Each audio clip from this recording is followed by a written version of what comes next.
All right, so on lesson 8 homework, they want you to round 43 and 586 thousandths on a number line. They're going to start with the tenths place. So we're going to draw a vertical number line up and down. I'm going to go ahead and draw a line to separate up to the tenths. So I have 43 and 5 tenths as my starting point. If I were to add one more tenth to this, I'll get 43 and 6 tenths. I'm adding 1/10 more. To find my midpoint, I simply copy the bottom numbers, 43.5, and I add a 5 to the right of it. So now I can plot this number on the number line, 43 and 5 tenths. Okay, well, how about hundredths? 8 is larger than the 5, so it's going to go above somewhere. And anything at or above the midpoint will round up, and anything that's below will round down. So we're going to round up to the tenths.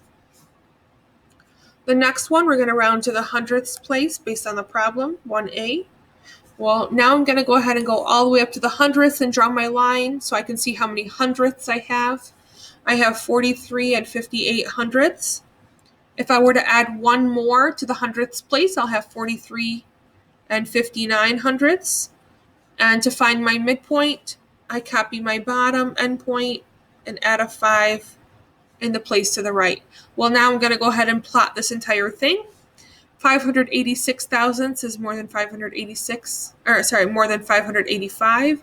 So it's going to go slightly above, and anything at or above will round up. That was to the hundredths.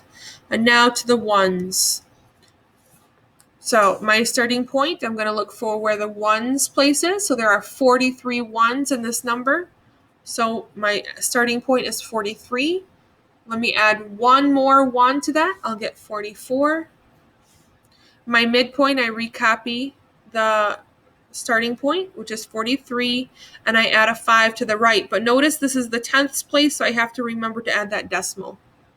So looking at this, 43.5 and 43.5 are the same. But if I have 8 hundredths, that's definitely more than 0 hundredths, so it's got to be above, slightly above. So it's going to round up again to 44.